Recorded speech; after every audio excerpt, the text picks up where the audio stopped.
कैसे है class 10 Maharashtra board के बच्चे। आज की इस वीडियो के अंदर हम जानने वाले हैं कि हमारा स्टडी रूटीन कैसे होने वाला है क्लास 10 के लिए। इस वीडियो के अंदर हम पूरी तरीके से देखेंगे कि which things we have to follow ताकि टॉपर्स की तरह हमारे भी मार्क्स एग्जाम में आ जाए सर। तो शुरू करते हैं इस वीडियो को विदाउट वेस्टिंग टाइम और जानते हैं क्या होने वाला है आपका routine for the class 10 study. देखिए यहाँ पे सबसे इंपॉर्टेंट जो बात आती है वो मॉर्निंग की आती है, क्योंकि सबसे इंपॉर्टेंट टाइम यही है कि जहां से आपकी पढ़ाई जो है शुरू होने वाली है। लाइक मॉर्निंग 5:30 का जो टाइम होता है, बहुत से लोग 5 बजे भी उठ जाते हैं, कुछ 4 बजे भी उठ जाते हैं। है बहुत से कैंडिडेट अपने पास। आप कितने बजे उठते हो जरा कमेंट बॉक्स में जरूर बताना। तो ये 5:30 वाले एक एवरेज टाइम को हम कंसिडर करके चलते हैं। तो 5:30 से 8 AM तक का जो समय होता है, यहाँ पे बहुत कुछ आप नया पढ़ सकते हो और जो भी स्कूल में होता है उसको अच्छे से समझ सकते हो, जो आपको मुश्किल लगता है वो। दूसरा जो है, इस टाइम पे थोड़ा उठने के बाद आपको बहुत हेवी लग सकता है, या फिर आदत ना होने के कारण पहले दिन आपको लगेगा ये मैंने क्या कर दिया, ये तो कुछ नया ही हो गया। बट आपको हारना नहीं है, आपको धीरे धीरे आदत लगेगी, क्योंकि हमारा जो ब्रेन है मुश्किल कामों को बिल्कुल एक्सेप्ट नहीं करता। आपको मोबाइल चलाना हो वो रेडी है, आपको टीवी देखना रेडी है, आपको घूमना है रेडी है, बट जो भी काम पॉजिटिव है वो काम करने के लिए आपका ब्रेन आलस करता है। एंड उसी आलस को हमें तोड़कर ये सिस्टम आपको नया फिट करना होगा। बट धीरे धीरे हैबिट बनती जाएगी, एकदम से वो नहीं होने वाला है। अब 6 to 7 के बीच में क्या करें, तो ये मैथ्स और साइंस के लिए बहुत इंपॉर्टेंट टाइम रहेगा। एंड 7 to 7:30 की बात करें तो आप जो स्कूल में हुआ या फिर रिवाइज कर सकते हो जो भी आपने पढ़ा है वो। अब इसके बाद जो है स्कूल टाइमिंग आता है। हम 9 से 2:30 या फिर 6 बजे तक भी बहुत से लोगों के स्कूल होते हैं। अब यहाँ पे बहुत का स्कूल का टाइमिंग बहुत ज्यादा अलग है, शफल करता है। तो सिर्फ बैठना नहीं है, जेन्युइनली समझने की कोशिश करनी है आपको। यहाँ पे नोट्स परफेक्ट होने की जरूरत नहीं है, समझना जरूरी है। एंड डाउट छोटा हो या बड़ा आपको पूछना है, क्योंकि अभी जो है टीचर को डाउट पूछना बहुत जरूरी होगा। अगर आप अभी डाउट नहीं पूछोगे इस टाइम पे, वो डाउट कभी क्लियर नहीं होने वाला है साल भर में। तो अभी जहां पे भी ट्यूशन लगाइए, जहां पे भी आपके क्लासेस है, सब जगह पे आपके स्कूल के अंदर आप यहाँ पे हमें सबको डाउट हक से पूछो, क्योंकि अगर आप डाउट नहीं पूछोगे तो आगे चल के आपके लिए खुद के लिए मुश्किल हो सकता है। सारे स्टूडेंट कोई इंटेलिजेंट स्टूडेंट नहीं आते हमारे पास। हम वैसे पढ़ाते हैं कि ये हमारा एक छोटा बच्चा है, उसको कुछ नहीं आता, उस हिसाब से सबको पढ़ाया जाता है, तभी बच्चे अच्छा स्कोर कर पाते हैं। अगर हम समझे कि आपको तो साइंस आता ही है, आपको तो मैथ्स का सब कुछ आता है, एसएसटी तो पता ही है, आप बचपन से यही पढ़ रहे हो, उससे कुछ नहीं होगा। उससे या तो हम बोल सकते हैं आप हमें कभी देखोगे नहीं बाद में, या फिर दूसरी बात आप कर सकते हो आप खुद पढ़ोगे नहीं।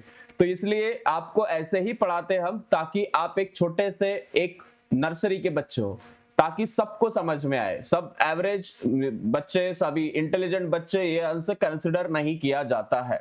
डाउट छोटा हो या बड़ा क्लियर करना बहुत जरूरी है।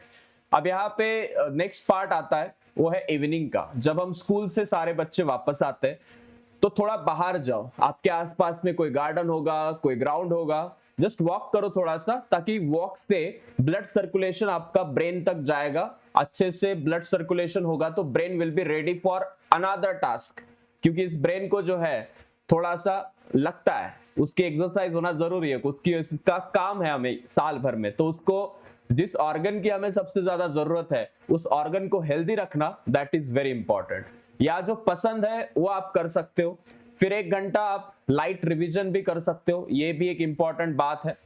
And then we can say night study तो है ही, जिसके अंदर 7:30 8:30 यहाँ पे बहुत से बच्चे स्कॉलर्स बैच में आएंगे, तो स्कॉलर्स बैच वाले बच्चे यहाँ पे रह सकते हैं। फिर यूट्यूब के ऊपर भी बहुत से सेशंस चलते रहते हैं, उस टाइम पे आप डिनर कर सकते हो in between the sessions, because जो नोट्स नहीं निकालते या फिर रिकॉर्डेड देख रहे हैं वो बच्चे खाना खा ले सकते हैं, या फिर आप स्पेशल टाइम खाने को दे सकते हो।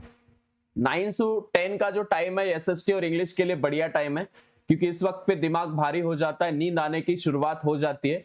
तो इस टाइम पे अगर आप ये सब्जेक्ट्स लेते हैं, जस्ट ओवरली रिवाइज करते हैं यहाँ पे, तो आपको एक स्टोरी पढ़ने जैसा भी लगेगा और मजा आ जाएगा पढ़ने के अंदर।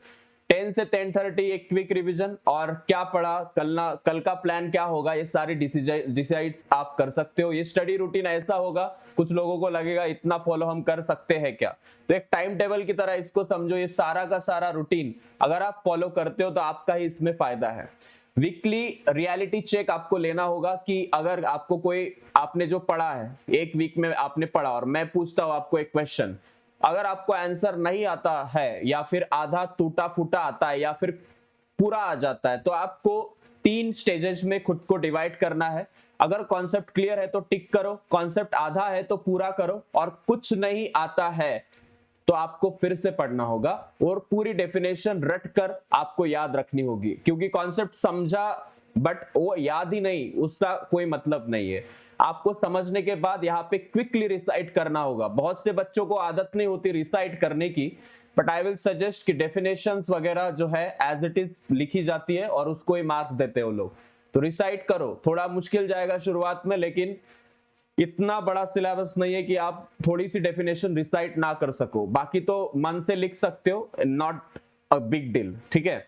सो क्या पढ़ा, क्या समझ नहीं आया, एक छोटा सा टेस्ट वगैरह खुद का आप बिल्कुल, यहाँ पे बैचेस वगैरह भी है तो आप यहाँ पे सब कुछ कर सकते हो। आपको मैं कुछ गोल्डन रूल्स भी बताता हूँ कि सिर्फ पढ़ना नहीं है, लिखना भी है, लिखने से ज्यादा याद रहता है। रोज थोड़ा रिवाइज करना है, फोन कंट्रोल करना ही पड़ेगा। बस आप समझो कि ये अभी पढ़ाई का फोन बन चुका है, इसके अंदर यूट्यूब बाकी चीजें नहीं दिखती, मतलब यूट्यूब के ऊपर बस क्लासेस ही दिखती है। एंड दूसरों से कंपेयर मत करना है, खुद को आगे रखना है। ऐसे समझो कि बस आप ही क्लास 10 में हो, आपके आसपास में लोग है ही नहीं, मार्क्स सुनने के ही नहीं दूसरों के, आप बस अपने मार्क्स के ऊपर फोकस करो। मुझे कुछ लेना देना नहीं है उसको कितने मार्क्स है, ऐसा समझो लगे तो कि इनको 100% ही आते हैं, मुझे 90% आते, लेकिन मैं कोशिश करूंगा कि मेरे मार्क्स अच्छे आए। तो किसी से कंपेयर नहीं करना है, अपने से मतलब अपने को ही खुद को बेटर बनाना है, ये बात याद रखिए। बात आती है स्कॉलर्स बैच की, तो क्लास 10 में जो बच्चे हैं उनके लिए एक बहुत ही बढ़िया बैच है जिसका नाम है स्कॉलर्स बैच। इसका 1 ईयर का सब्सक्रिप्शन 299 रुपीज का है और 1 साल का 3599 रुपीज का है। यहाँ पे आप एनरोल कर सकते हो, डिस्क्रिप्शन में आपको लिंक मिलेगी। यहाँ पे आपको इंग्लिश, एसएसटी, मैथ, साइंस और बायोलॉजी, और साथ ही साथ एसएसटी, साथ मराठी, हिंदी, ये सारे सब्जेक्ट्स आपको यहाँ पे मिलने वाले हैं। ऑल्सो यहाँ पे अगर आप ऑफलाइन में भी पढ़ना चाहते हो तो we have offline centres all over the Maharashtra, PCMC Pune, Swargate, Aundh, Sinhagad, Amravati, Buldhana, Nagpur, Ahilyanagar और जलगांव में हमारे ऑफलाइन सेंटर्स भी है। इस नंबर के ऊपर आप क्लिक करके या कॉल लगा के इंक्वायरी कर सकते हो। यहाँ पे आपको 90% स्कॉलरशिप मिलेगी जेई, नीट, एमएसटी, सीटी और फाउंडेशन के कोर्सेज के ऊपर। सो ऑफलाइन भी आप पढ़ सकते हो। तो थैंक यू सो मच बच्चों, इस वीडियो को ज्यादा से ज्यादा अपने फ्रेंड्स के साथ शेयर करो, इस वीडियो को लाइक करो, शेयर करो, इस चैनल को सब्सक्राइब करना ना भूलना। Thank you so much.